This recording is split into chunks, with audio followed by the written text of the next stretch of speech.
Hello, everybody. How has your week been? We have sort of a half show for you. This isn't quite long enough to make it its own episode on its own, but we've got a few different theories here. I can imagine that we're going to fill up the other half of the show with just talking about them and trying to figure out which ones make the most sense and stuff. So I am going to talk about the case of that's kind of it's got a strange title. It's been titled "Who Put Bella in the Witch Elm?" So Ashley, what do you know about this case? I literally only know what I quickly looked up because I was curious because I was like trying to figure out how is it like related to my topic from last week if it was going to be a. So literally all I know is that it's a case in the 40s of somebody finding somebody in a tree, and that's all I know. Okay, I was gonna say if you looked up spoilers after I found this most like crazy story. No, I did not look up any spoilers other than just like the quick like what is this so that I have a very brief idea to know how it connects, to know how to kind of connect it in an opening. This is fair. We'll give you a pass for this one. All right. So you are so not ready for this rabbit hole. I'm always ready for a rabbit hole. What are you talking about? This is a weird one. This is a wild one, and this takes twists and turns that I just every single time I was like, all right, this is a decent place to resolve this script.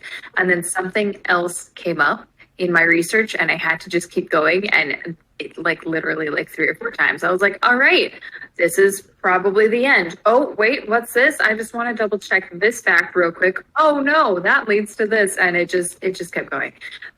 So Who Put Bella in the Witch Elm is kind of the given name to an unsolved murder that was uncovered in 1943. So I'm going to start with the discovery and then go into the theories because there were some wild and vastly unique theories, and we just have no idea what actually happened. So starting with what we do know, with facts, the discovery. So it's 1943 in the thick of World War II. Last episode, we talked about your crazy archaeologist person who did all kinds of things in World War II. Really nicely set the stage for this, honestly. Same time frame.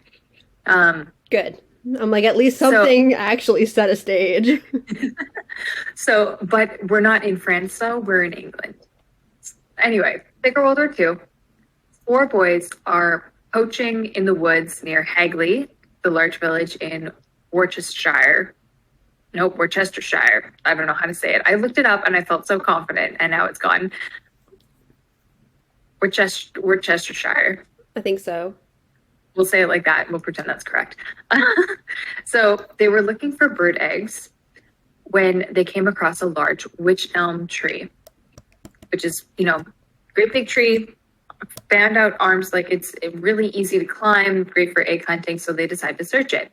In the hollow of the tree, the boys find something that at first looks like an egg, but when they look closer, they realize it's a skull, maybe some kind of animal, but then they look at it more, as they get closer to it, they realize that the skull still has hair attached to it.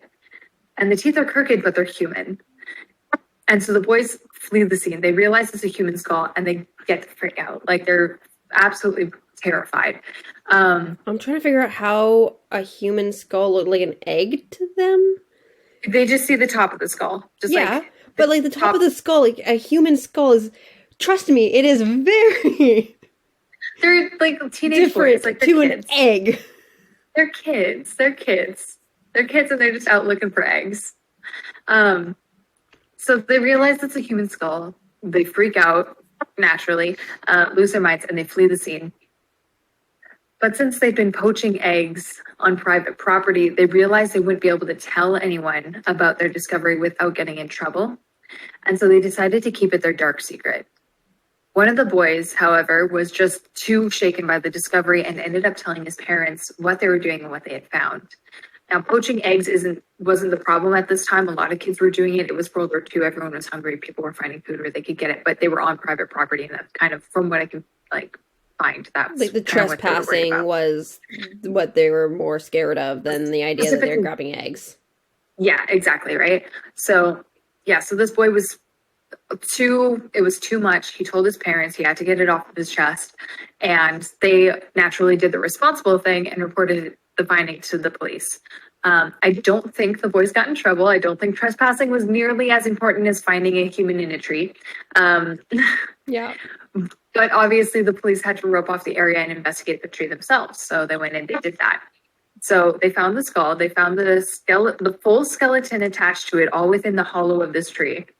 And literally, like literally inside the tree, which like I can't even wrap my head around like how they, yeah, I know. We'll get into. Well, I was gonna say, like, the how big is this hollow? Like, it's a bit like it's like a big tree. Like they had to cut it down to get her out, right? Like she was like it was not a wide fit. Like she was like tight in there. okay. But witch elms have these like big wide trunks, and then at the top, like they're like short and stubby trunks essentially, right?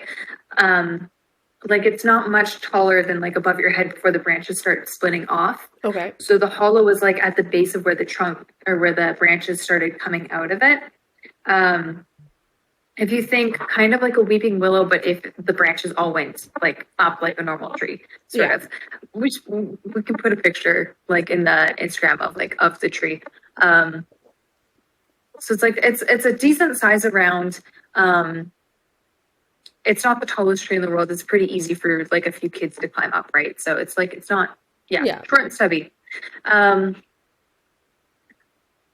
So they find the skull that the boys pointed them to. They find her entire skeleton somehow crammed inside this tree, but her left hand was buried a few feet away.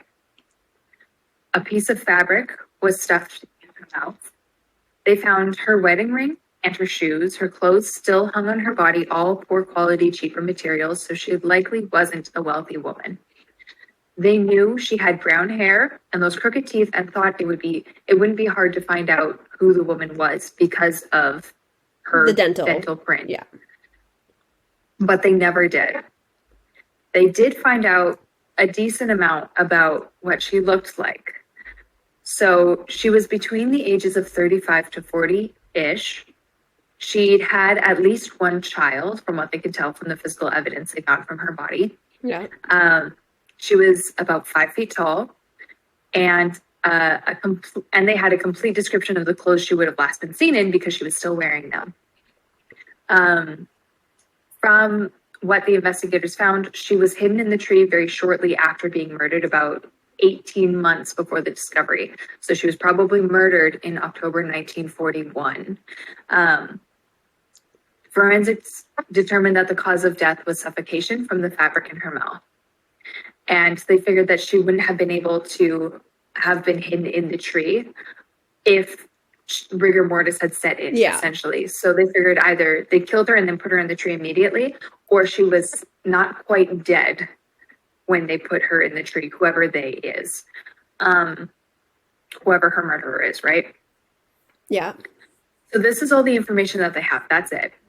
Well, I'm just thinking because I'm like, depending on how quickly she was, like between murder and put in the tree, it may not even have been the clothes that she was last seen in, because they could have changed her into something cheap and stuff, right? To make it like to kind of at this point better hide her identity if they were like, oh, we really don't want this to be caught. But I am surprised that her wedding ring was still there, that it wasn't.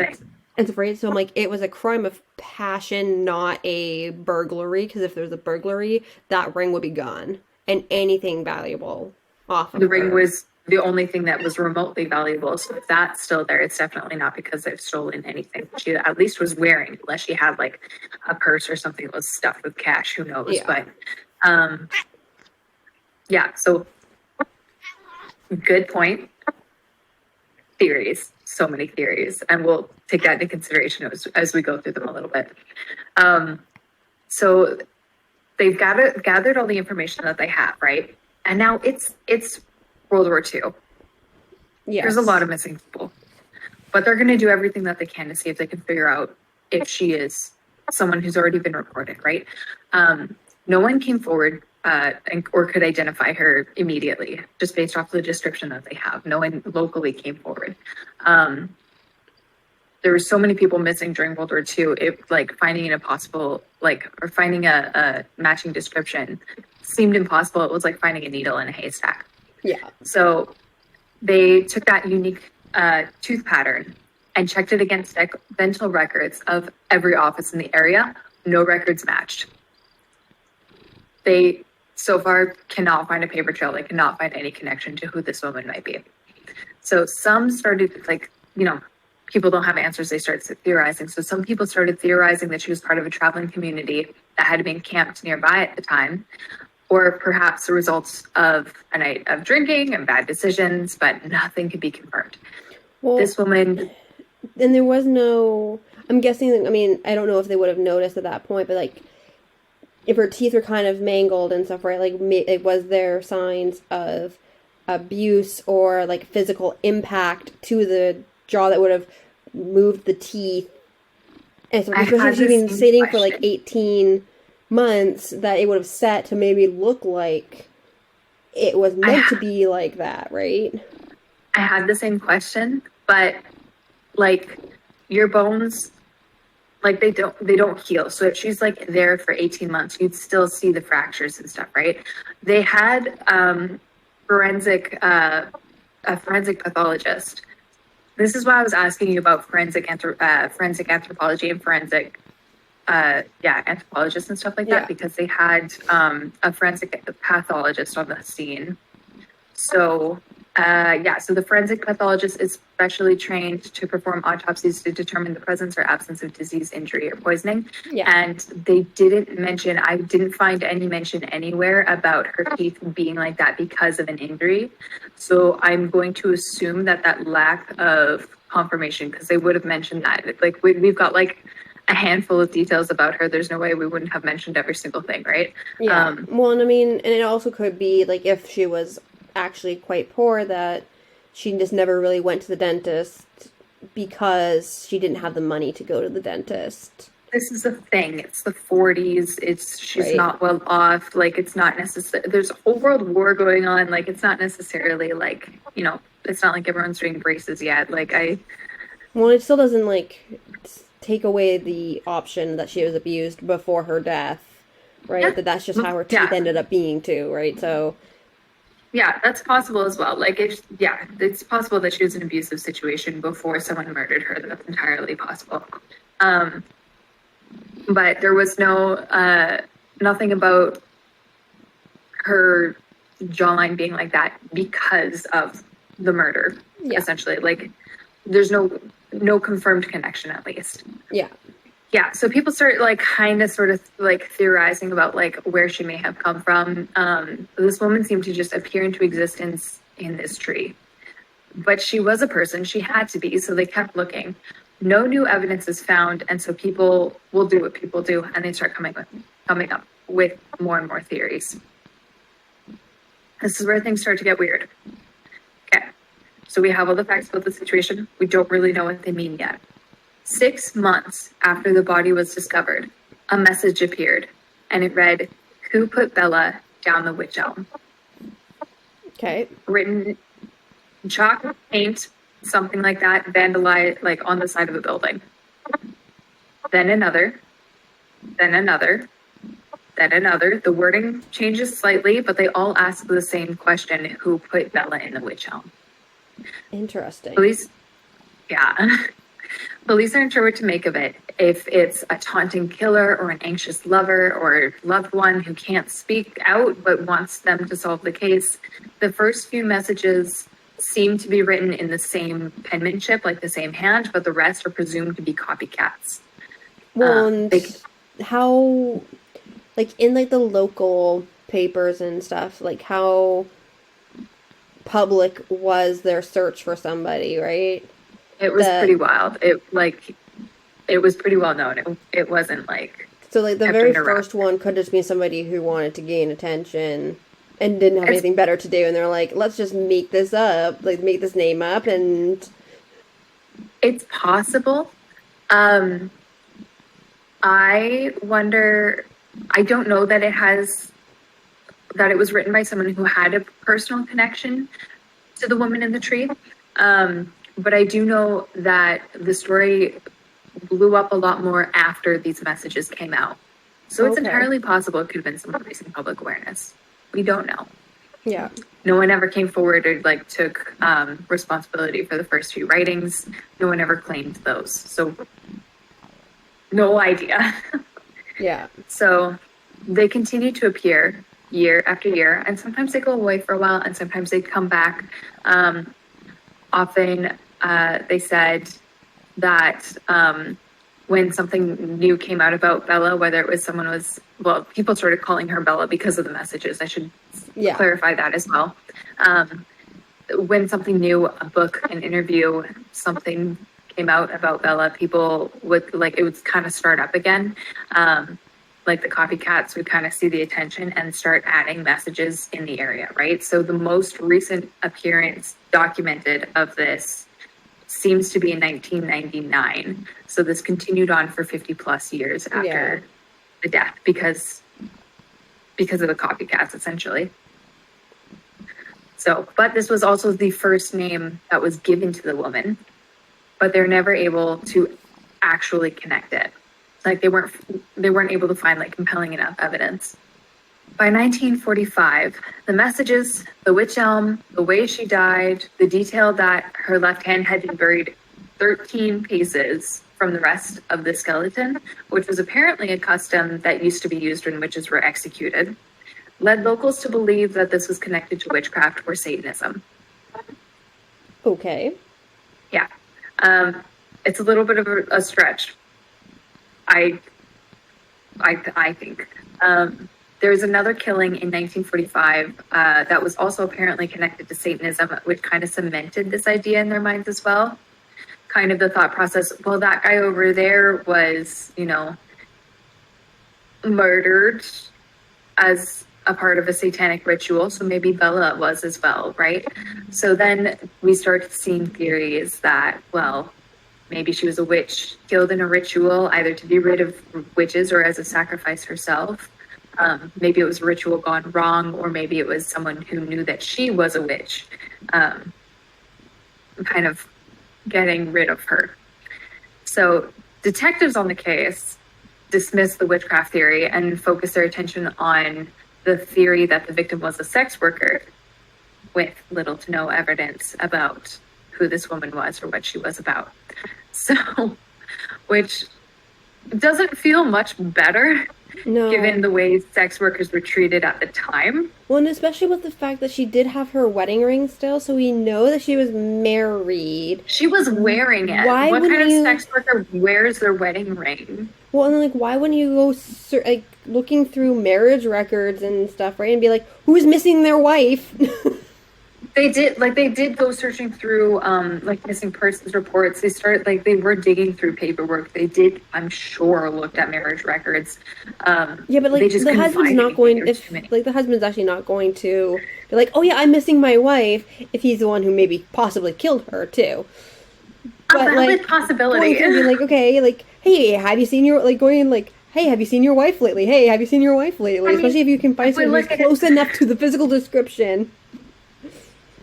If we look at it statistically, it was probably her husband. I hate to say it.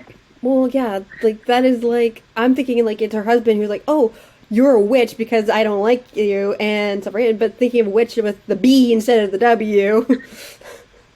You know what's hilarious is that of all the theories that I found online, the simple her husband killed her and tried to get rid of her never showed up once. Well, no, because that's not as much of a good story. Right? Oh man. That's too much of a reality then. You know what? You probably solved it. That's probably it. We just got to figure out who the husband is. He's probably dead at this point anyway. He was an adult in the 40s, so. Yeah. All right. Yes, but there were a number of theories floating around. So there was a theory that she was a witch, that she was a victim of witches or witchcraft.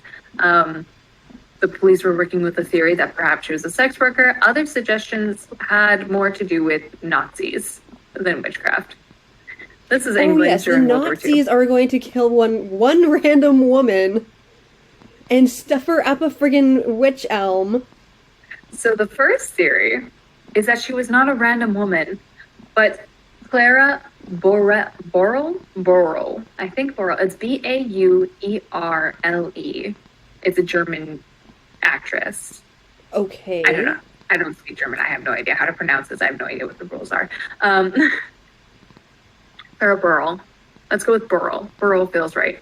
Clara Burl was a German actress, a cabaret singer, and a lover to Gestapo agent Joseph Jacobs.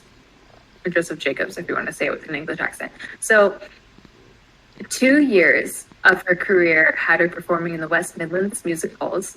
And so she already had the local accent mastered, according to the theory. Apparently, she was recruited by the Gestapo, and she and Joseph were given orders to create a spy cell in Hagley, in that large village. Only Joseph was captured by the Home Guard in 1941. This is true. This is confirmed.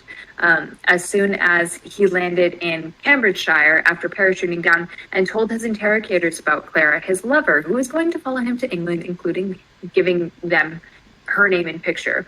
So just under the bus immediately. Just Yeah. yeah. I mean, I'm not surprised he's a Nazi. Well, like if I'm going down, you're coming down with me. Like, bad at being a spy, apparently. So his confession, more or less, ended there, as did his life. He was executed by firing squad in August 1941 as the last person to be executed in the Tower of London. Which, side note, interesting. Maybe that's my fun fact. But his execution was not a well-kept secret. The public found out about it. So the public found out about it, which means that his potential lover would have found out about it too, and who knows, like, what the ripple effect. The theory was that when the other people that were associated with the spy cell found out, then they saw Clara as a liability, killed her, and stuffed her in a tree. The theory states that there are no records of her performing or like creating any like new music or doing anything after 1941, that she seems to have disappeared. The only problem is like if you're now known to be working with a Nazi, you're gonna fucking disappear. Yes. So fun fact, this entire theory is probably just completely made up and is based on the fact that there's more than one Clara in this story, and they have the wrong Clara. So there's this whole theory out there. It's circulating. People like took it seriously because, like, what a grand tale is that? The German actress who's in love with the spy gets sent off and she gets murdered for mingling with the Nazis. Dramatic tale. From what I found, complete bullshit, and I have the receipts. So the problem is that there's more than one Clara in this story, and German actress Clara Burl probably had nothing to do with the witch elm whatsoever, since she died in a German hospital in 1942 due to a lung infection caused by an overdose of Veronal, a popular sleeping aid with hypnotic properties. Her death certificate is obviously in German, but it's public information. Yeah. So how did this mix-up happen?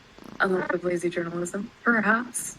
A lack of caring to check your facts, perhaps. And also a mix of there being two Claras with the same last name. Well, one is with the C and one is with the K. So okay. This doesn't get less confusing. So this kind of like leads into theory 2 about the spy thing. So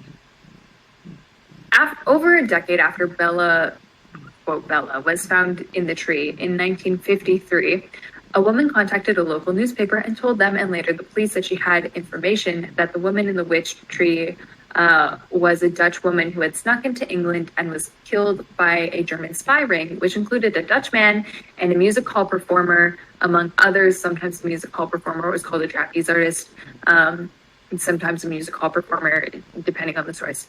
So over a decade after that, in 1968, and we'll come back to that newspaper, but over a decade after that, in 1968, author Donald McCormick wrote a book called Murder by Witchcraft, in which he alleged that, quote, Bella was named Clarabella under the code name Clara as a Nazi spy who had parachuted into the area in 1941 but never made contact after landing.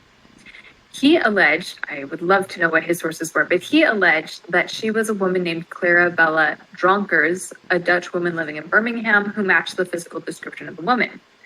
There was a Dutch man named Johannes Marinus Dronkers, who was executed as a spy by the British in 1942. This is confirmed. So this connection seems possible, at least, given that context. We're going to go into more of this and piece apart why it's not. But yeah, so that theory kind of ran as, you know, a possible, like a genuine possible theory. Okay. So most recently, I have a question here, though. yes, This was, like, this tree is on private property. it was, yeah. What kind of, like, private property was this tree on?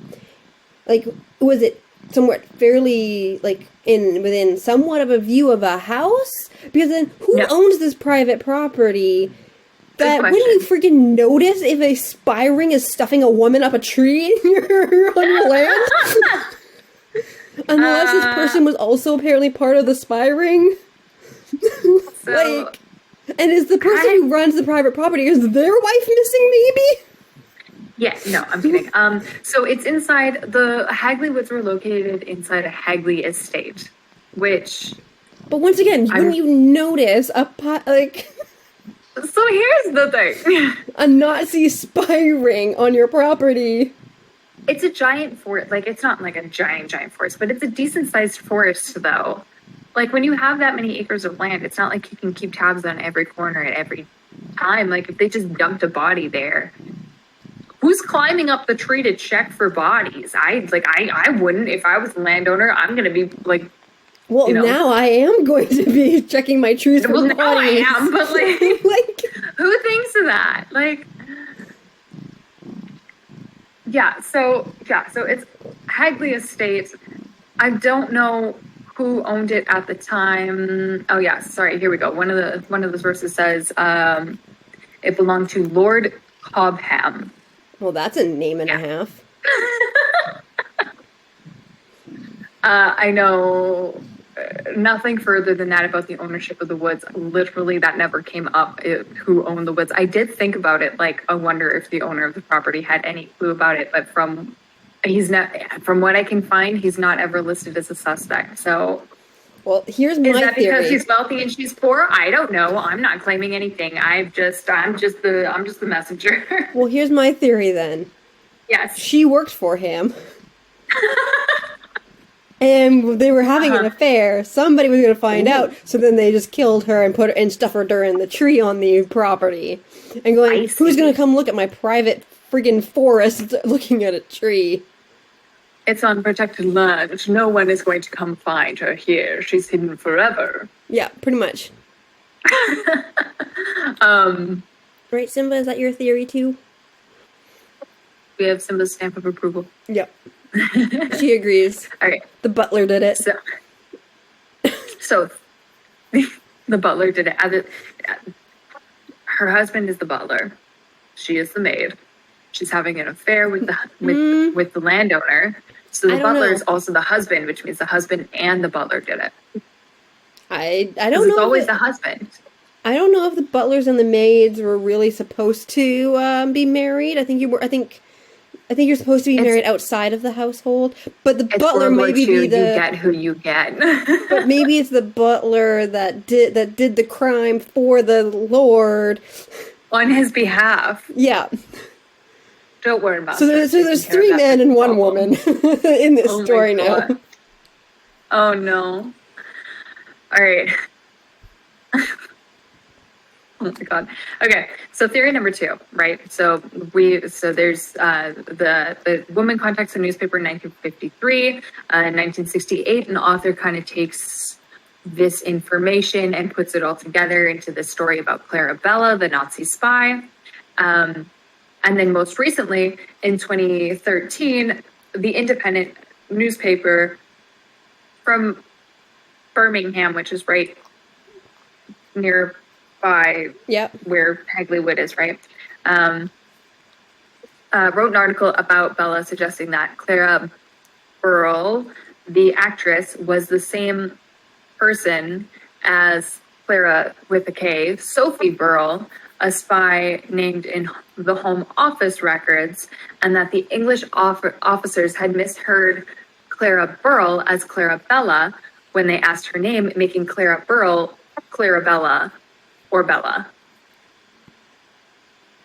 Okay. So they took two different people with a similar name, were like, this is the same person, and like made this weird connection about like, well, maybe the English people just misheard it and her name is Clarabella, which ties it back into the book, who said that it was a Nazi spy whose name was Clarabella, whose code name was Clara.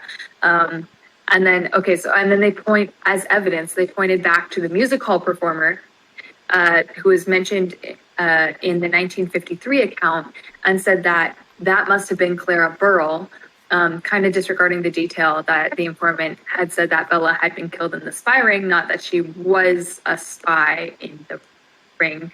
And then they also claimed that there were no records of any performances of her of any kind after 1941, which they used to further establish the connection. But that's just not true, as we already established, because Clara Burrell continued recording music until 1942, not long before she passed away. They also disregarded the detail that Clara Burrell was known to be tall, and the woman in the tree was only 5 feet tall. So this identity does not fit the woman in the tree. So it's like just this like, so a newspaper mentioned a spy ring, and then a book took the information from the newspaper and turned it into Clarabella, the Nazi spy. And then the 2013 office, like newspaper article was like, okay, Clarabella is actually Clara Burrell, and these three separate people are all actually the same person. I solved it, guys. The end. Yeah, sounds about right. It's wild. And the two Clara Burrells, like the Clara Burrell with a K was a spy, did exist, is connected to Jacob Joseph in that they knew each other. It gets so confusing so fast when it gets into their relationship. But he also had like a signed, like the photograph that he gave the English interrogators, had a message written to him saying, I can't remember exactly what it said, but it was something along the lines of, I love you, I'll see you soon. And it was a postcard of the German actress Clara Burrell. And so he was telling them that she was going to come see him in England. He wasn't saying that she was a spy. He was saying that she was his lover, but he did know a Clara Burrell who was a spy, I think. Great. That's right? Not confusing at all. Like the right? poor English people trying to decipher all of this too. Two Clara Burrells. There's a completely unrelated Clarabella Dronkers who was like connected to other Mr. Dronkers who was a spy. It's all just a mess. It's just a mess. Like, so I've got one more theory that kind of splits into two theories. So we're going to go back and we're going to kind of explain the 1953 newspaper, because this is where I think we start to see a much more plausible theory, but we have to kind of shift through a little bit more, where did this confusion come from stuff first. So okay, I was hoping you were going to be like, we're going to go back to the butler and so you were right facts all about along, the the butler that did you it, had. and we've solved the case. No, we don't get to claim that quite yet. So this information required the rabbit hole to even find it. My initial searches showed nothing about any of this, and it wasn't until I'd gone down the rabbit hole a little ways before I even started to see this part and go, oh, this makes a little more sense. So this is the piece that will hopefully make it all make sense now. It's a little bit more confusion. We're almost there. We're like halfway through. So I told you about the woman who contacted the local paper in 1953. Well, she went by the pen name Anna to protect her relative's identity. She had kids and a new husband, and she was trying to keep them safe. So this is totally fair. So she goes by Anna. So she wrote to the paper initially because a columnist was writing opinion pieces detailing theories about what had happened to Bella, and none of them seemed to be based on fact. He was kind of revisiting that maybe she was a witch stuff, and just kind of, he was clickbaiting. He was clickbaiting for views in 1953. Like, okay. That's what it was. So this man speaks and writes like he's the equivalent of 1953's BuzzFeed, like Gotcha. essentially. So she wrote in simply saying that the columnist had no idea what happened, that she did, and she knew it didn't involve, quote, witches, black magic, or moonlight rituals. She said only that, quote, the person responsible for the crime died insane in 1942, and the victim was Dutch and arrived illegally in England about 1941. I have no wish to recall anymore. Okay, so did we check the asylum records? But the only thing that we find there, we don't have anything that connects the person in the asylum to the murder yet. We'll get there. So you can check asylum records all day, but unless someone's like, yeah, I killed a woman and stuffed her in a tree, you're not going to find anything just by checking asylum records. Well, right? I mean, that could be how they got into the asylum as insane, is that they're telling people that they killed a woman and stuffed her in a tree. You're so close. You're so close. So it took a bit of convincing, but Anna was convinced to meet with the columnist as well as the police to give the whole story. When Anna agreed to the meeting, she asked that it not be made public to the media. We're going to talk a little bit about privacy in a little bit here. So it was off the record meeting, got it. Yeah, so because she was giving her statement to the police and the columnist was invited to be there, I guess, but she didn't want him giving any details to the public, right? But of course, the columnist completely ignored that and wrote an article about it after another interviewer said that the woman in the tree had been identified. So he basically took that as, all right, that's my green light. That's my stamp of approval. I get to say whatever I want about whoever I want now, which is not what Anna asked for, because they also didn't release the information about who the woman in the tree was. So nothing new had actually been revealed. He was like, someone else is talking about it, so I can too. And that's all he said. So it's just, this part makes me mad because I'm like, this woman trusted you, you absolute jerk. There's also the other problem that the account that the columnist gives to the public is literally impossible. There's so much of this that he blew out of proportion and elaborated. It's exaggerated. It's just so annoying. So the first thing that in his article, because he wrote an article basically detailing the experience of meeting with this woman and what she told them in his own words, right? Yeah. So the very first thing that he gets wrong about this story is saying that the woman's body was found by 3 young boys when we know it was 4. So right off the bat, a really simple fact that would have been really easy to check yourself on, immediately gets it wrong. And it's okay, great start. Let's see how the rest of this goes. So then he goes on to describe how they met Anna, which we have no way confirming of how that actually went.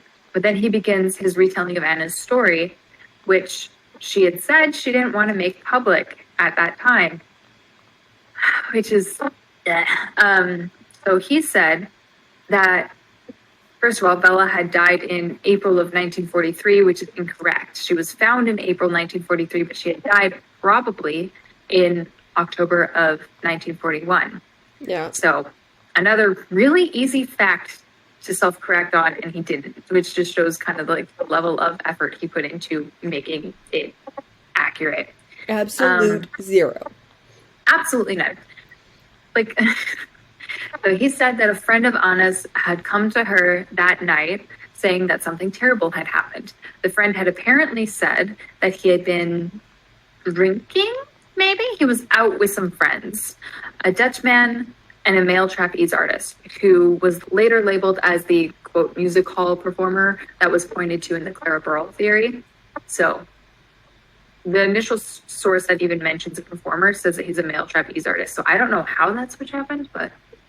So a British officer, her friend was a British officer. So a British officer, a Dutchman, and a trapeze artist make up our party at this point, right?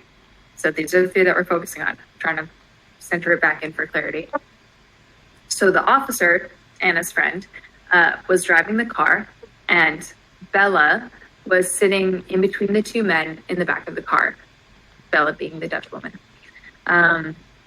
So suddenly, for no discernible reason, Bella collapsed, and when the officer stopped the car concerned, the men just told him to keep driving. Eventually, they had directed him into Hagley Wood and told him to stop the car. The two men had the officer help them hide Bella in the wych elm. Her body was tightly fit into the wych elm, and investigators said that she would have had to have been put in feet first from the top of the tree in order to be in the position that she was in, which would probably require more than one person, maybe. But they also said it would have been impossible to do after rigor mortis had set in, and the columnist described driving for quite some time before hiding Bella in the tree. So either they had pronounced her dead before she actually was, or the story is a lie or incorrect, but something about it doesn't add up. Yeah. So anyway, Anna said that the officer, her friend, was terrified and returned the following night to make sure the body was really there and it hadn't been a hallucination. The officer told her that he thought the two men were German spies and had asked him for information about where various factories that manufactured aircraft engines and parts were located. And Anna claimed, according to the columnist, that he did come home with large sums of money that he couldn't explain. He also claimed one of the factories they asked about ended up being heavily bombed. The officer told Anna he thought that Bella, or Lou Bella, as she had apparently been named, had entered England illegally in 1941, quote, after Dunkirk, and that she was a spy, one who apparently became somehow a threat to the two men. The officer alleged that the two men murdered her because of this. Anna said the event caused the officer to have a nervous breakdown, and he was admitted to a mental home where he passed away. The superintendent of the case, Detective T. Williams, had said that he couldn't make any comments about the case, and this is like not the columnist saying this is a fact now. The superintendent, Detective T. Williams, had said that he couldn't make any comments about the case as it was still an open case, but the pathologist on the case said that the detective was able to identify her. While both statements were actually made, it's unclear whether or not the second statement, like that we know her identity, was actually correct. So that being said, we have Anna's signed statement, and it doesn't exactly line up with what the columnist claimed. It appears he took some creative liberties to sell the story. Yeah. So I did just quickly look it up because I was like trying to remember with how quickly rigor mortis does set in. So depending on how long they actually were driving for, rigor mortis appears about 2 hours after death, and it starts in your face, and then it starts in the muscles in your face, and then works its way through your body, Gotcha. completing between 6 to 8 hours after death, then stays for another 12 hours until 24 hours after death, in which then it starts to disappear. Okay. Is the car ride that depending on what his what the version of for a long while was, they still could have stuffed her in the tree. They had about 2 to 3 hours before, like if they're doing it from feet first down, they would have had about 2 to 3 hours before really starting to get any difficulty with like the upper part of her body. Yeah. That makes sense.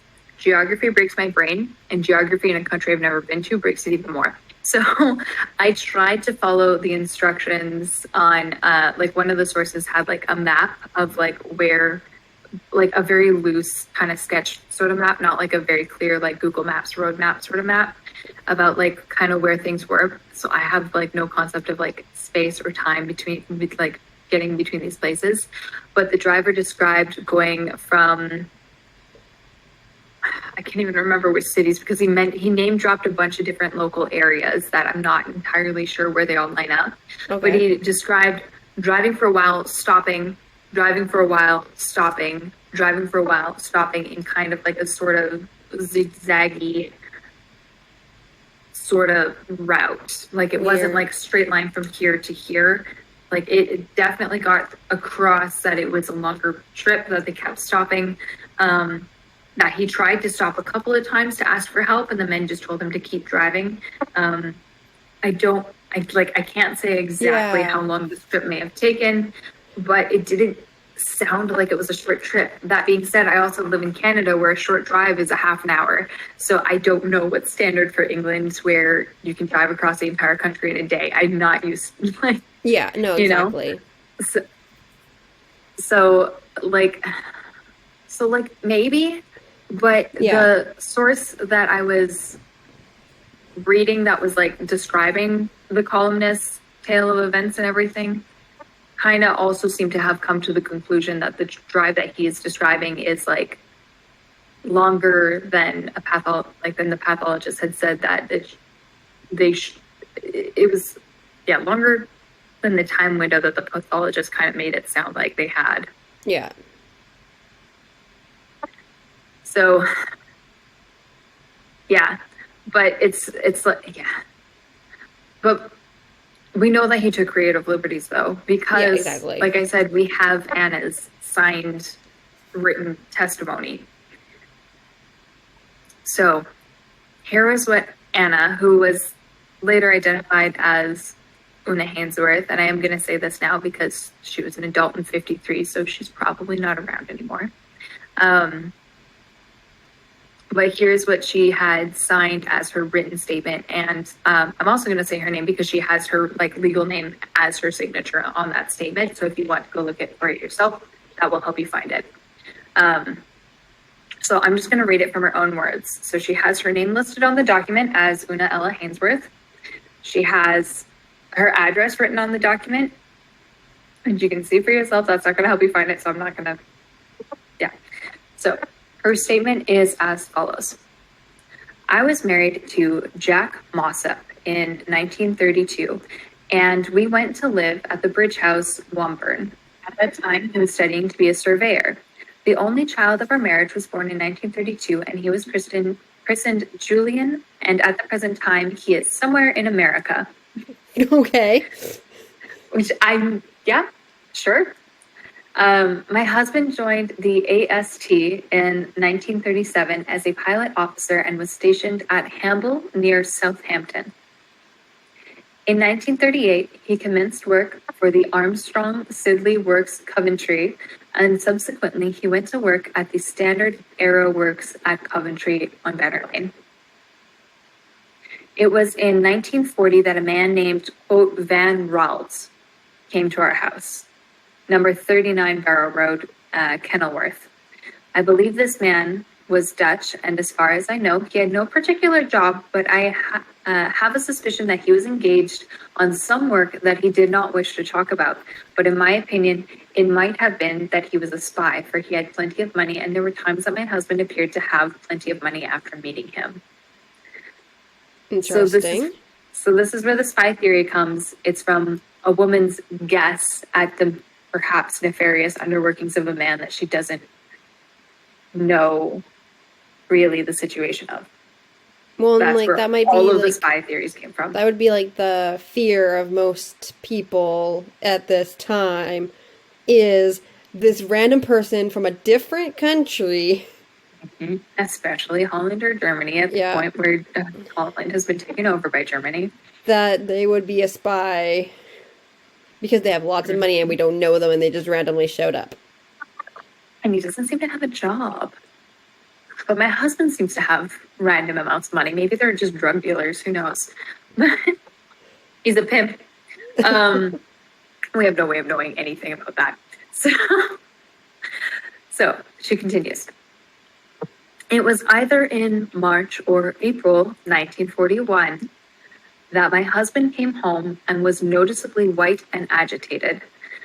This was at about 1 a.m. in the morning, and he asked me for a drink. I made a comment that I thought he had had enough, as he had been out all day, but I gave him a drink.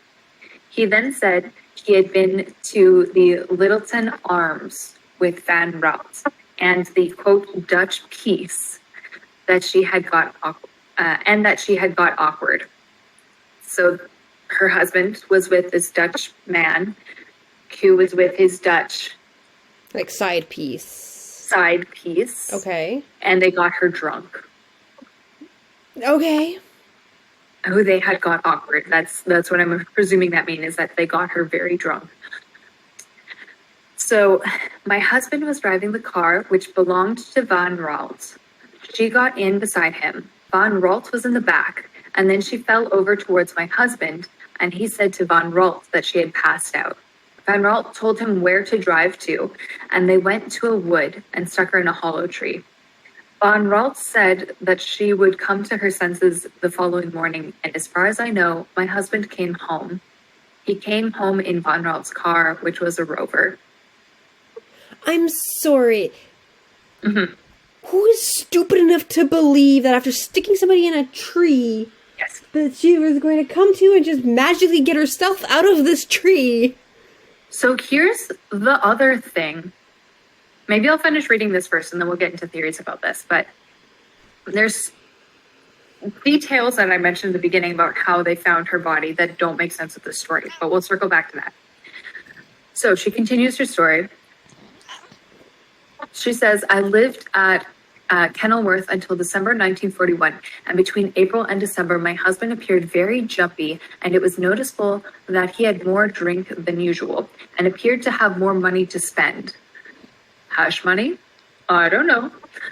He was nearly always away from work, and this led to my suspicion that in some way he was obtaining money and may have been meeting Van Ralt. I should mention that my husband had an old standard car of his own, and he used to go off for days on end, and I did not know where he was. When I left my husband in December 1941, I went to Henley in Arden. We lived there for 10 years. We lived at another's house, Shrewy, near Henley in Arden, and we finally returned in 1951 to Kenilworth and came to our present address in August 1953.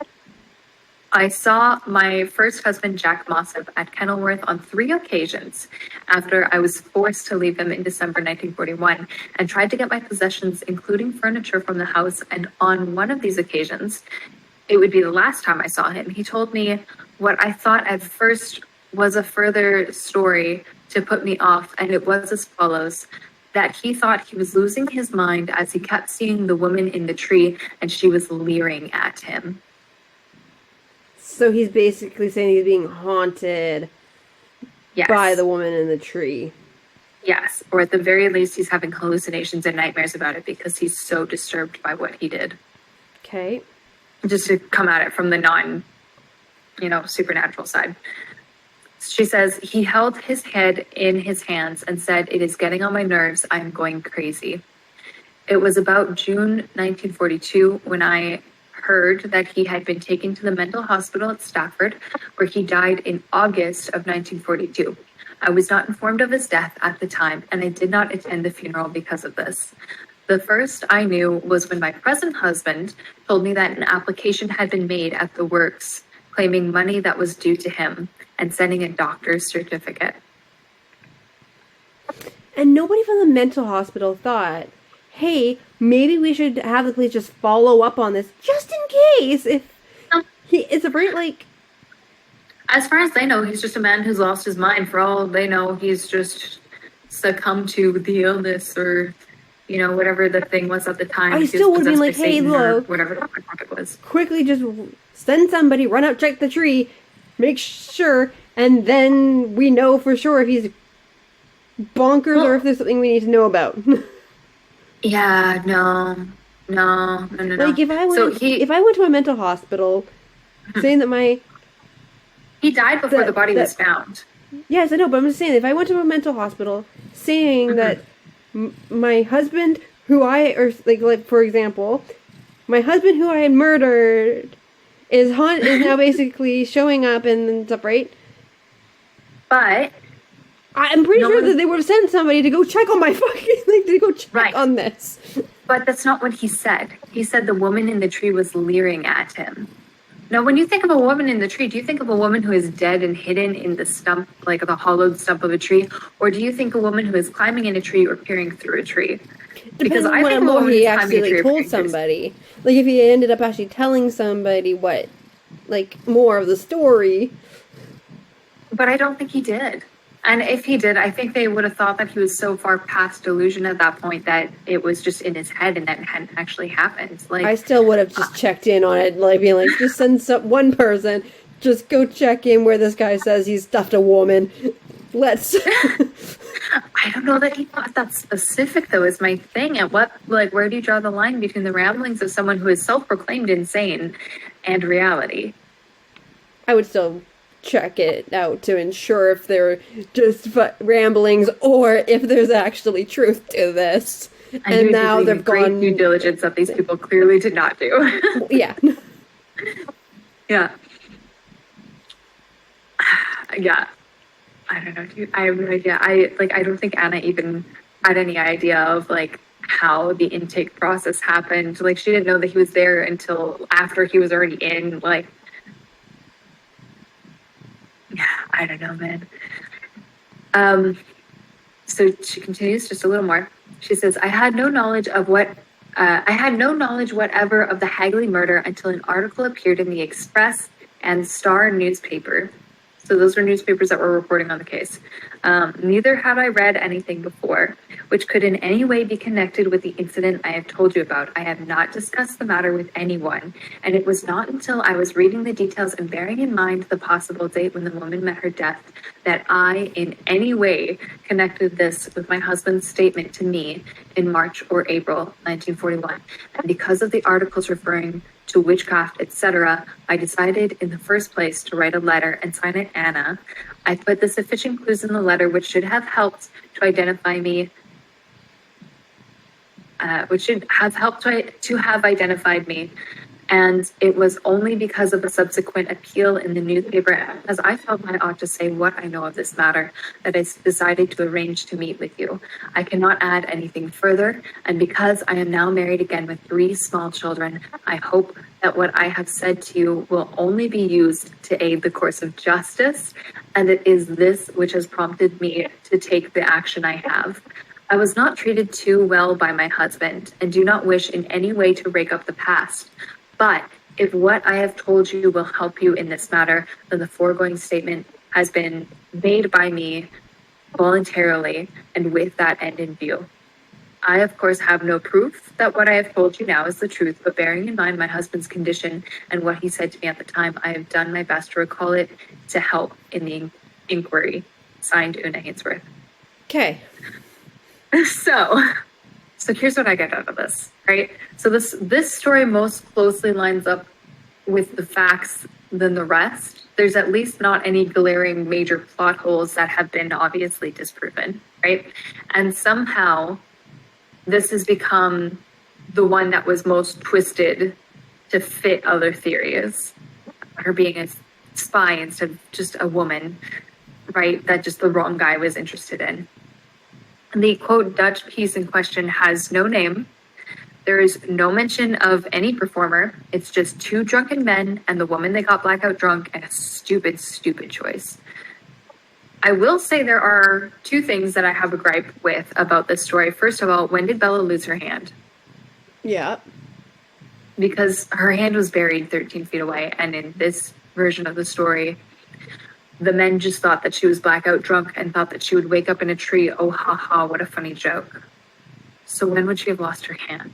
I mean, yeah, because I'm trying to think, but it wouldn't have been like an animal got a hold of it and then dug it and, right, like, and like it got kind of like buried over time kind of a thing, like from like animals moving it, because then others of her bones would have been moved. This is an interesting thing because we have 2 different versions of what happened with her hand. One says that her hand was scattered in bones across within that area, and one says that it was buried 13 paces away, and that's used as a premise for the witchcraft. The witchcraft theory came first, so I'm kind of inclined to believe that it was buried because of the order of events, and that the scattering of the bones kind of came out of the witchcraft theory as one of those pieces of evidence that was twisted to fit the theory. Yeah. Because the scattering of the bones thing, people thought could be ritualistic. Yeah. But I'm like, if it was animal Possibly. scavenging, depending on where her hand was, like, and how an animal could get to the hand. Unfortunately, of all the sketches and theories that I do have, what I don't have is a theoretical sketch about how she was positioned in the tree. Yeah. So I don't know if her hand should have been inside or outside of the tree trunk if an animal could have gotten to it. Yeah, exactly. But it does raise the question of, was it that her bones were scattered and that it was an animal, or was it buried and the story doesn't quite add up? But then if her wedding ring was on her body, They found her wedding ring where her hand was. Oh, where her hand was. Okay. Was Then it scattered or was it buried on the hand? Yeah. But it was her left hand, and they found the wedding ring, and they knew it was a wedding ring because it was attached to the left hand. yeah. So, whether that's because they found it on the right finger, bone on the left hand, I don't know. I think if animals ravaged it, the ring would have been removed, and it just would have been a ring. The fact that they list it in evidence as a wedding ring, Yeah. kind of Unless makes me though think just the at hand that is still- time they would have they might have just like assumptions Assumed. were more likely to be put down as fact. That's true. Because she's also wearing poor quality clothing. It's a poor quality ring. If you're going to wear a ring and you're not wealthy enough to own rings, then maybe it's because it is a wedding ring. Because why else would you have a ring? I don't know. But Yeah. And if it's and I even can if see it's that just being found quite with her fun. left hand, right? yeah. So it could be an easy assumption to make. Yeah. So that's fair. So yeah, so the story doesn't mention anything about the hand. It doesn't mention them obviously like cutting it off and burying it or anything dark. So we still don't have answers about that. The other thing that the story doesn't mention that I think it should have, it doesn't mention how the fabric ended up in her mouth. yeah. Did they put fabric in her mouth before they stuffed the blackout drunk woman in the tree and thought that she would survive? Or Yeah. like, right, like when did that happen?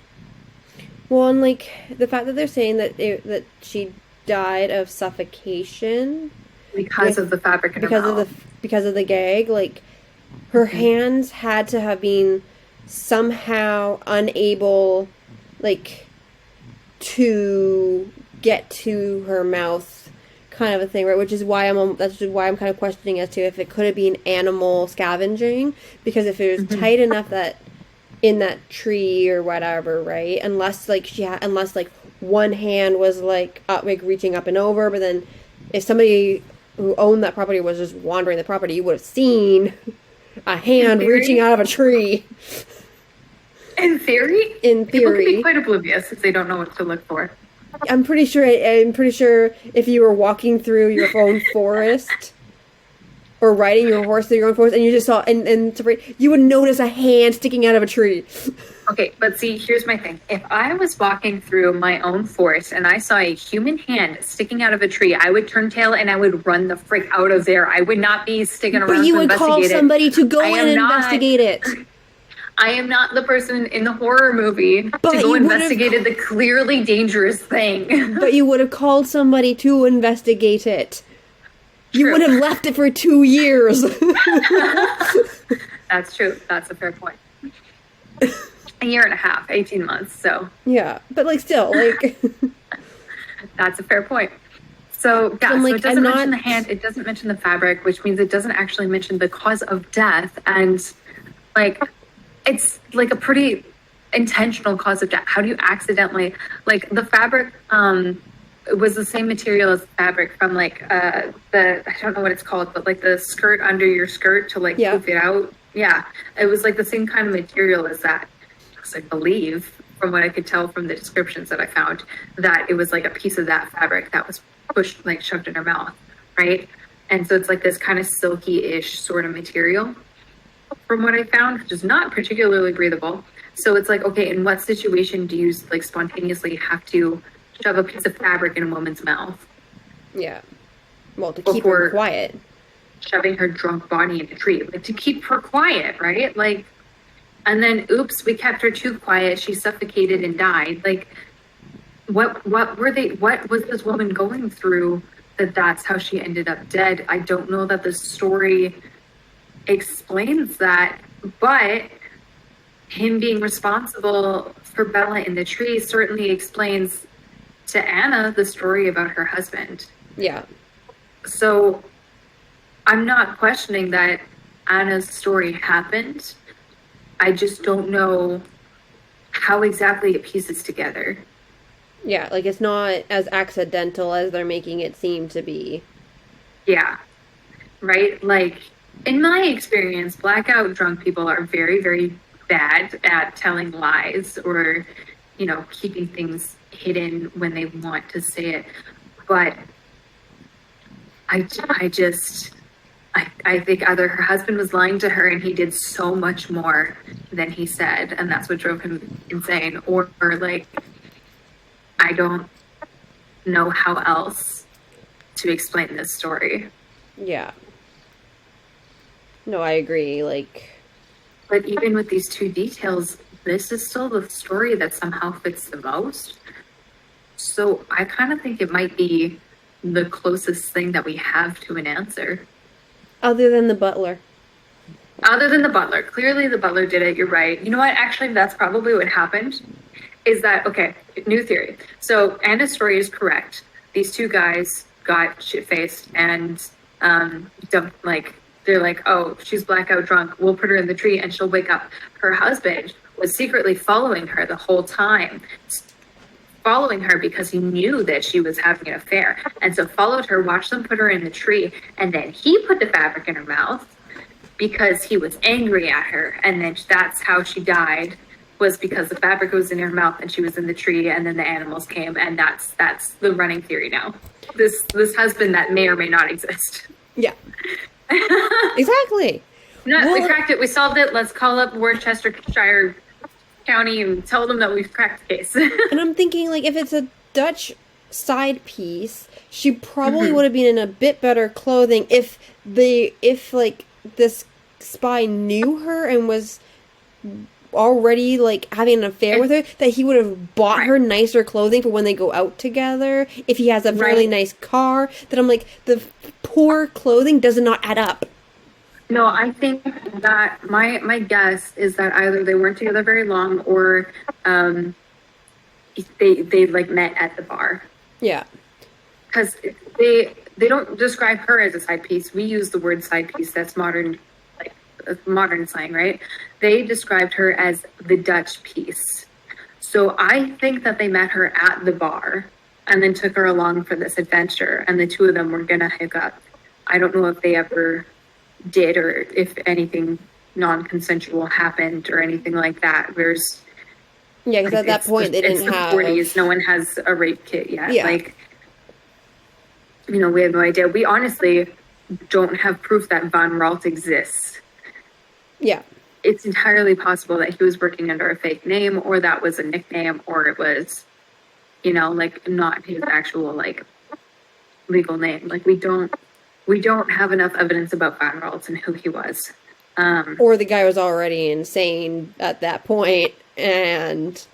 This is one of the theories that I had. When I read the columnist version of events, I kind of looked at it and thought that it read to me like a man who had already lost his mind, especially because the columnist said that the event happened in 1943. If the columnist had told the story the way Anna told the story, and that is what Anna had said, I would have read that as a man who was already losing his mind, who saw the story about a woman found in a tree in the newspaper, had this whole hallucination about what happened, went to the tree to see if it really was a hallucination before they got her out of the tree, saw the real thing, which confirms the hallucination, which, like, you know, the hallucination that he had confirms it as fact, even though it isn't. And then he goes down this spiral of insanity, right? Yeah. That's kind of how that story reads to me otherwise. But with Anna's depiction of the story, it's like clear that he had his mind when the event happened. He was just drunk. Yeah. But that was like a whole third theory that I almost cooked up. And then I was like, oh wait, this source also has her actual like signed statement. So like maybe we'll look at that first. Or it was something satanic and witchcraft, and the husband just didn't want to admit that he was in a satanic witchy cult to his wife. So he was like, well, what else would it... Oh, you know what? It's a Dutch spy ring. I think the spy ring was, I think that was Anna's supposition. I don't think the husband... Yeah, but if you From make Anna's it... account, I don't think like, the he might husband have- said that he was a spy. Yeah, but he could have, like, said certain things, or, like, it's a right that Could've would said- make her make that assumption, rather than then she would assume it was satanic witchcraft. Or he was getting paid to aid in the satanic practices. He was secretly an expert. That's the underhanded dealings that the man had. Exactly. Was that they were working together to get like human bones for some kind of Wiccan recipe or something. I don't know. Like, no, that Wiccan term, which is like in the same Yeah. way, but you know what I mean. Like, yeah, maybe they're working together to run this secret cult. But Exactly. See? we've got no idea, really, No. is what this case lands on, is that we don't know. So yeah, is there any other like theories or things that you picked up on that you wanted to mention before I get into the like where are we now section? No. I just like my butler did it. It was the butler. It was clearly the Hagley estate butler. All they had to do was focus their attention on the estate itself and they would have freaking figured it out. But no, you had to go off and be like, nope, it's the Nazis, it's the Dutch. Oh.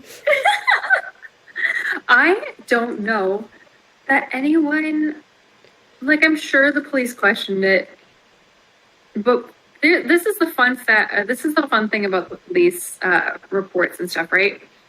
So this actually transitions into the where are we at now portion of this episode relatively well, not gonna lie. The police reports mostly ended up being donated to the Worcestershire, I'm gonna say that wrong every single time, Worcestershire County Archives, and are part of an ongoing project to catalog the archives of the West Mercia Police. Okay. So, How do I get in on that project? you'd have to contact Worcestershire's County Archives. Okay. They have like a whole website, and you know they're a whole established thing, obviously. Can I work remotely? Just ship me? You would have to contact them directly. I don't have these answers for you, hon. Well, why did you not figure that out when you were looking at their stuff? You should You know have what? looked I'm it sorry. up. Actually, this do I have it in the sources? I thought I maybe did, but maybe I don't. I don't think I do. I do have in the sources the letter that Anna originally wrote to the newspaper. We have a copy of that letter, like a picture of it, and then pictures of some of the original Bella cases. Here we go. Here's the county archives. Actually, I'm going to put it in the sources as well. So if anybody else is looking for a way to help with this case and you happen to be local or are able to, or if they're able, I have no idea what they're doing with this, if this is still an ongoing project or if my source was out of date, I don't know. There's some sticky stuff about the evidence, pretty much. I think So at that Professor- point, everything is sticky about evidence. In this case, especially seriously. So Professor Caroline Wilkinson, professor of craniofacial identification at Dundee University, sketched a portrait of what Bella may have looked like based on photos of the skull that were taken shortly after its discovery. She also did this, like, she's, you know, like the expert on this, right? So she is the person who knows how to do this. If anyone could do it accurately enough, it would be her. Yeah. However, she couldn't use the actual skull itself, unfortunately, because apparently no one knows where the skull is. Oh, good. Yeah. So the one big piece of evidence that they have, right? Like I was also, you know, it also answers the question about like, so we have DNA identification now. There were hairs still attached to the skull when they found it. Are we maybe able to use that information? No, the skull is missing. Yeah, of course it is.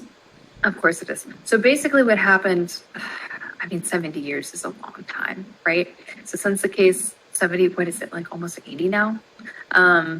Since the case first opened, jurisdiction lines have shifted, and in the shift, moving police reports and documents from one building to another somehow along the way, someone somehow misplaced one of the most important pieces of evidence in this case, the victim's actual skull. So we'll put Professor Wilkinson's sketch portrait on the Instagram. I have it, one of my sources, and I have a request for our viewers here. Birmingham County is still, as recently as 2013, probably still now, I haven't seen any updates saying that this was no longer the case, but they're still open to receiving tips about this case. So while it's most likely that anyone who knew her personally has already passed on, there's always the possibility that in someone's family photo album somewhere rests a picture of Bella. any indication of who this woman was could help piece together what happened here.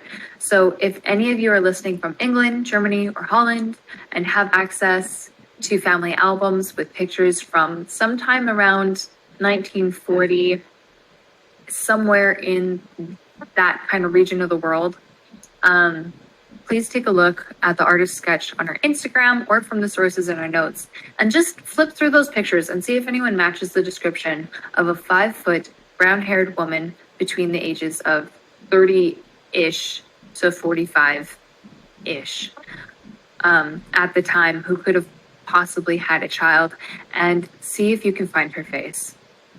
Maybe if enough people look, someone will find Bella eventually, and a family somewhere will finally know what happened. This seems like a pipe dream, kind of feels like one, but at this point, this is the only way that this case is ever going to get solved, is if someone by sheer luck happens to have a picture of Bella. So, yeah, that's the case of Bella and the Witch Elm. Yeah. I always feel for the cold cases, especially when the freaking evidence goes missing or is mishandled. Right? Like with Jack the Ripper, we could have had evidence that could have been dealt with, except for the fact that it got mishandled, it went missing, and then was randomly found again, where it's like, now we can't trust anything we get off of this freaking piece of fabric. Right? Like, I've heard of cases that were old, cold cases, but because that case still had all the police records and because they were like public information, journalists or home investigators were able to sift through, like the Michelle McNamara story, the I'll Be Gone in the Dark.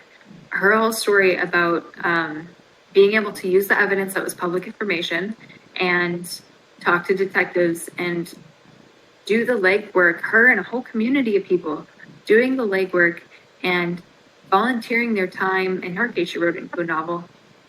But like spending their time trying to solve a case that couldn't have been solved at the time with new information and new technology, and those cases getting solved and kind of the resolution, like finally, being made a possibility because of that.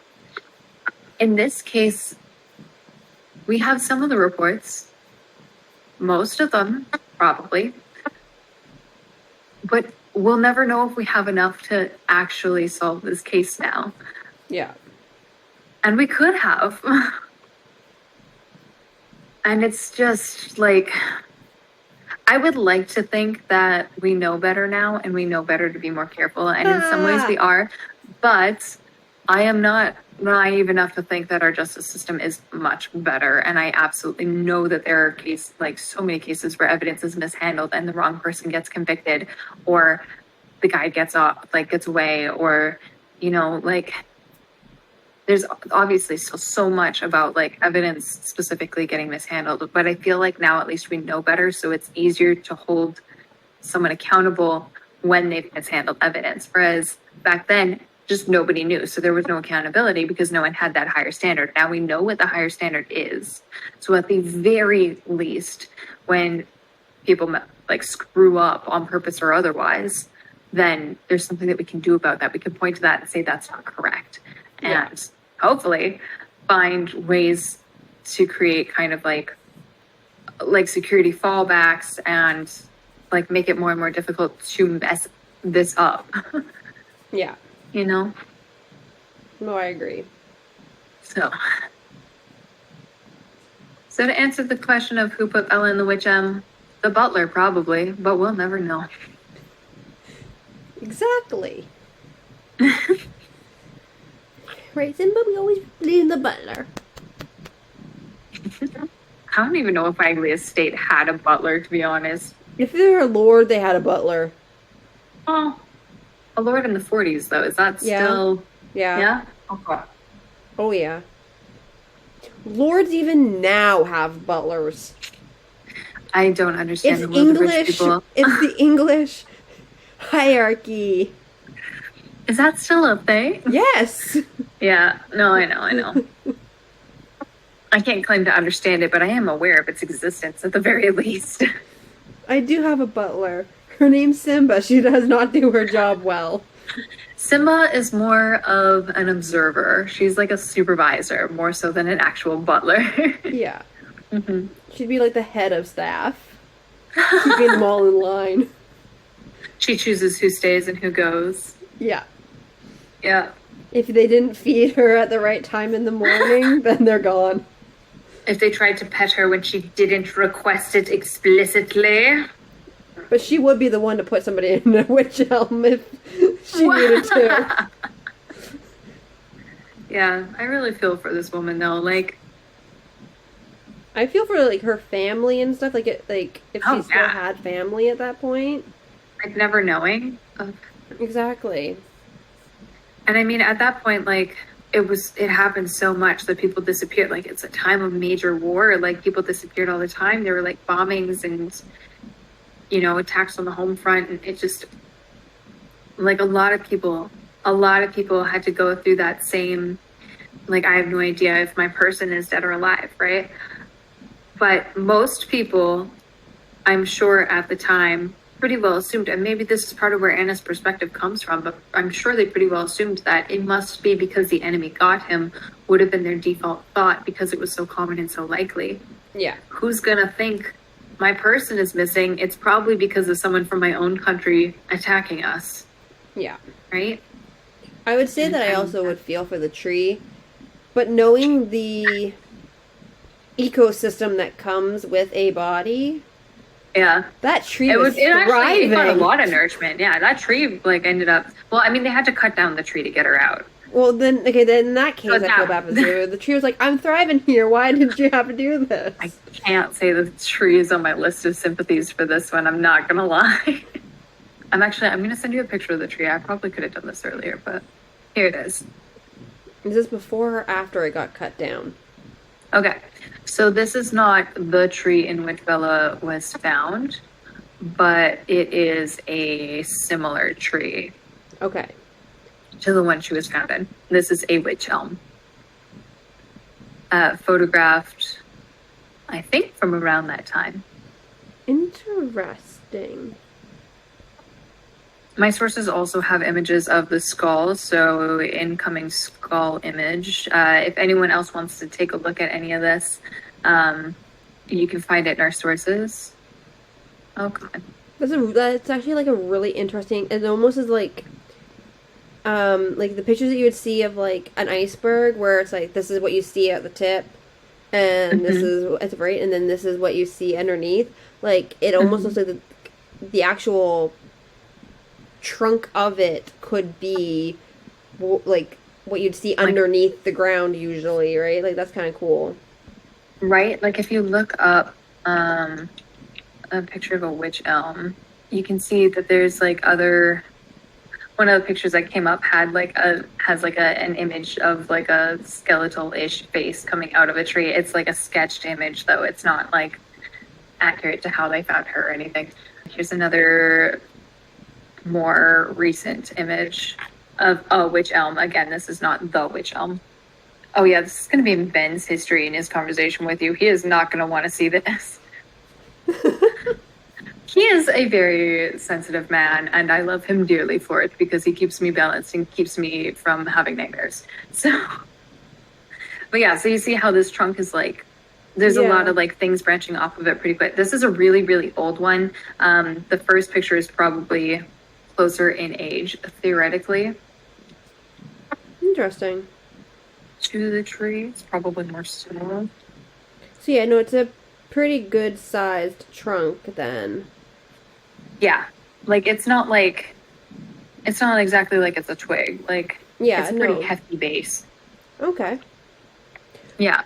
Well, I mean, like, depending on, like, how she was stuffed in and how, like, tall it was, like, her body would have shrunk down in the tree as she decomposed. So, how they found her may not be how she was stuffed in. Yeah, But it sounds like coming in from above, like once you're in the branches looking down, you can see kind of like someone took like a giant drill and like hollowed out the inside of the tree that way.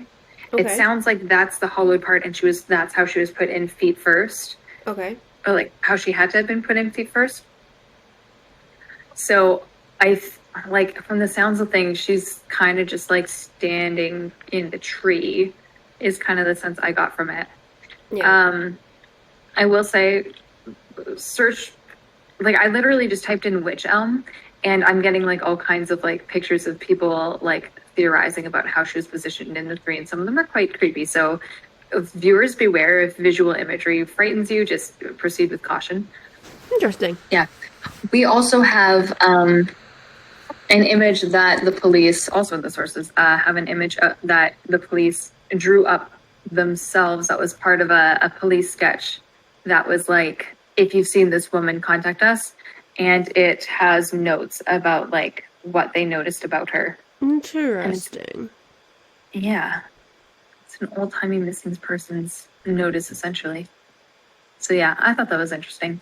But yeah, And I like how anyway. they call it a mock wedding ring. Yeah, that's the thing, because its value was less than they Yeah. thought it should be. So it's a mock wedding ring. It's like, okay, or she was poor because they described all of her clothing as being poor. Yeah. So kind of rude, but you know. Huh. Yeah. So yeah, so if you're interested in looking at other pictures about the case and stuff, it's all going to be in the notes, or like, you know, the links to where all the pictures are anyway is all going to be in the sources, so feel free to dig through. Minor warning for graphic imagery, a lot of them show the skull and it's pretty gnarly. If you're not already used to seeing that kind of thing, actually I know you're not going to be bothered by it, but No. but just content warning for anyone if you want to go digging in further. And so yeah, the picture of the sketch of what her face may have looked like will be on her Instagram as well. If you don't want to go digging through the notes, then we'll have that up there for you too. Awesome. Yeah. So yeah. And then next week we get to go into the uncanny valley with Gosh. I learned that there's a word for being afraid of dolls, and that there's like a whole like umbrella that it fits under as far as like phobias. And that's an interesting start to my research in this on this subject. So yeah, I get to I'm excited to see where this takes us. I get to go deep into the uncanny valley with the mannequins. The And uncanny valley. I get to go into Doctor Who. Ew, because the mannequin episode in like season 1, episode 1. That's not season 1, honey. Isn't it? No. Well, not season 1, but season 1 of the reboot. It's actually goes back further with Doctor Who than the reboot. Really? I never got around to watching the old ones because there were too many and it felt overwhelming. Yeah, no, there's an even older one, but we get to go into that next week. Oh, fun. I'm excited. Yeah. Awesome. So, until next time. Yeah, we'll see you all there.